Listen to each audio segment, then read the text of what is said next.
Hey everybody, this is T.O. from Art Geeks Teaching. Today is January 13th, and so it is the 13th day of 100 Days of Art.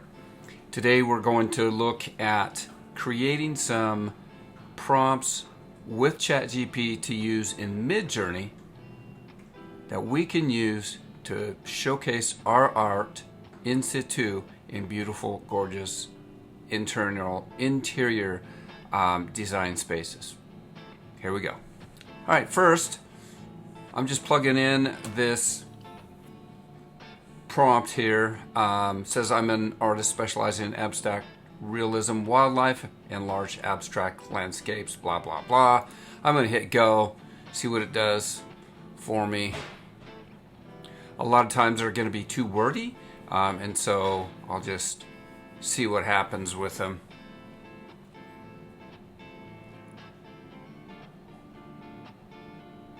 Good. All right, so I'm going to just go ahead and cut this, or copy this, I should say. Then we'll go over, you can see I've been experimenting already with these. /imagine. And I'm going to put it in there. But I'm going to run it first just like it is. And then I'm going to run it and look at probably making some changes on it. Let's see. So we said, imagine an image of a modern minimalist art gallery interior. I'm going to take out the walls white. I'm just going to say white. White walls. Golly. Walls. And again, I'm just going to lighten this up a little bit, take out some of the fluff. White walls, spacious, high ceilings, and natural art pouring in from large windows. I don't know how you're going to do that very easily, but whatever. The focus is on large abstract wildlife.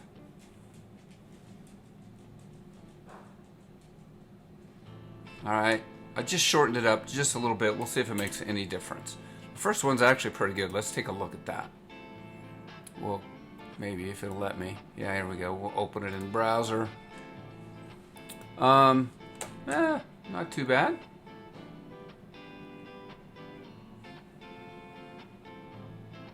All right. Easy enough. Those are kind of cool spaces. And probably the type of, well, definitely the type of homes that my clients have. And so you'll have to tweak these for whatever your art is, whatever your target market is, the kinds of homes they have, and so on and so forth. But for right now, we're just gonna choose one of these guys. I kind of like this one the best. Let me think here. No, let's choose this one. Here, let me go up again and let's look at them again and just actually choose one. I'm going to show you how we're going to put our art into it.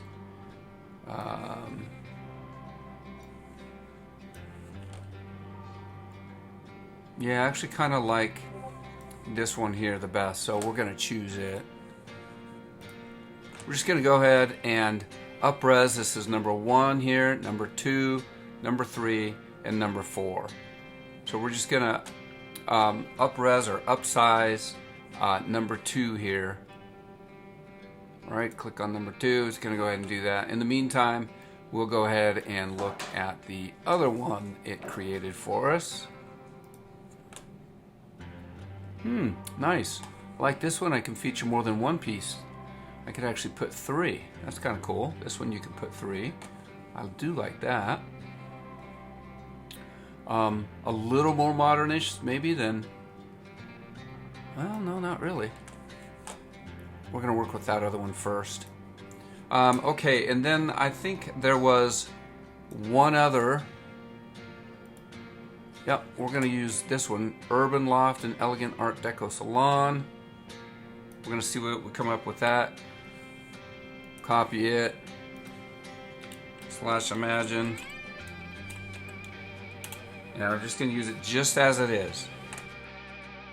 This one, in the meantime, looks pretty good. We'll go ahead and upscale it. Creative, I could use it just like this.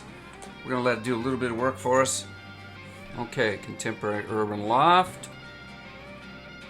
Nice. Ah, yeah. Cool. So, we could use any of these. I'm going to stick with my other ones. For me, more rustic log cabins for my wildlife work and landscape works would probably be better.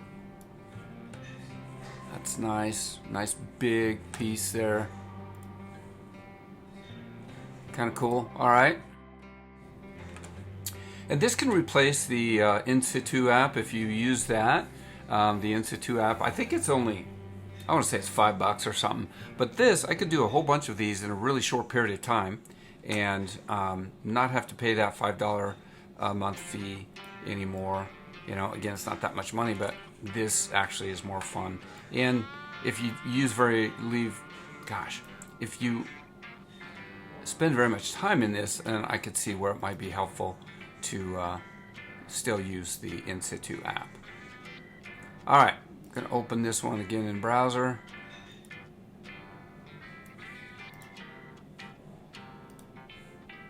There we go. Yeah, that's not a bad. We'll put one of my abstracts in that. All right, so from here we're going to roll on over to Photoshop. Actually, before I do that, let's just go. We're going to renew this thing.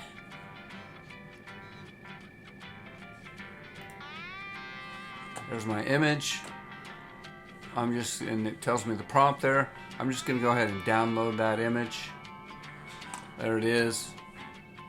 And we will drag that into Photoshop. Okay, here we go. What I've done is loaded that image from Midjourney into Photoshop here.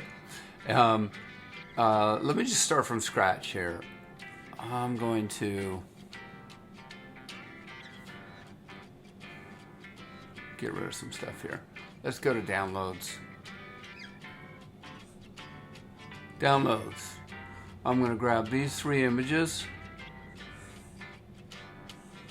and we want them to go to Photoshop. Photoshop, there we go. Get this back up here. Wow. Okay, so I've got my original image. I've got another and 2 other abstract paintings. And what we're going to do is just really quickly pull this image out of here and make it to where we can put our other images in there. So I'm going to do this. I mean, there's several different ways you can do it, right? But the easiest, well, I don't know if it's the easiest, just one way that we can do it. I'm going to first go ahead and enlarge this so I can get up close and personal. Then I'm going to grab my marquee tool. It's up under here. It could be, you could have the circular or oval, elliptical marquee tool up. You could have any of these up. If you see them on my toolbar, it's standard stock position. You can hit M or just come up here. Then what I'm going to do is go to the very corner and put down my cursor. And if, without going to the whole thing, if I hit the space bar, you can see that I can move this around. So if you miss the corner, just go back up in there, still holding the space bar. Now I'm going to let it up and I'm going to bring it all the way down, match the side, match the bottom, and then I'm going to let go. And you can see I missed the bottom just a little bit, so I'm going to do that again. All right.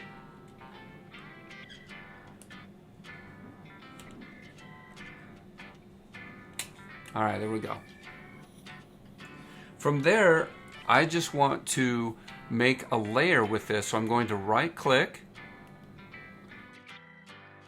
and go ahead and put layer via cut. And you'll see over here, it made a layer of just that image. If I turn off my background layer, you can see that the art piece is all by itself. Easy pie. Okay, I've got my image still here. I'm just going to hit V, which is move. I'm going to just grab this image and drag it in there and let it go. And you'll see in my layers palette here, it placed it on top of. So if I go to Control T, it will let me move, transform that size image. And for this particular demonstration, I'm not going to worry about the proper aspect ratio of this. I would want to make sure that my aspect ratios are the same. Obviously, this one in the back, the original, was a square, and this one is roughly 2 by 3. For my purposes, most of the time, it does not matter. I don't have to have the exact image in the demonstration or the piece of art, the piece of marketing material that I'm looking for. It can be changed a little bit. So anyway, what I'm going to do is just come out. Let me put this up in the corner. It's already started in there. If I hold the Shift key down, I can pull this one side over all the way to the right hand side, and you can see that it snaps into place. Then same thing on the bottom, and it'll snap into place. And then I'm going to hit return, and it'll accept it. Now, right here, I don't know if you can see that down at the bottom, that might be an issue for some people. For me, it's not going to matter. It looks like it's just cut off. I'll show you a quick fix for that. Don't know how well it'll work, but we'll look at it. So that is one of our images now in place of the frame. So the other thing is, when you check it like this, it looks like there's a little pixel or two of white at the top. Let's fix that right now. We're going to make sure we are highlighted on that layer. Control T, and we're just going to bump that up just a hair. Okay. Just make sure that it's covered. Easy pie. I went too far. Okay, and again, I am not too concerned that all of this is perfect. If you are, you could go in there, zoom in and clean all that up. It is not going to matter for what I'm looking for here. Gosh darn, I do want to make it 1 pixel wider though. All right, let's look at the other image. It is still over here. I'm going to close this one out. And this image here, same thing. We're going to go back to V, which is our move tool. I want to make sure I've got my proper. Let's go back to this. I want this middle layer highlighted. Turn that one off. V, drag it in there. We're going to go Control T. Start to bring it down to make it match. I do want to see my bottom. It should snap. Yeah, there it goes. I'm going to hold the Shift key down and let these snap into place. That should get us there. Okay, so there you have it. You can see this one. Let's just pull back. And I can do that if I go to my magnifying tool. Mine is set to actually default to zoom in. If I wanted to, I could come here and hit the zoom out, and then it would be fine. Or the other thing I could do, whatever one it's set to, if I just hit the Option key, you can see that it changes. So anyway, there is the piece in situ. Now it is where we want it on the wall. Here's what the other one looks like.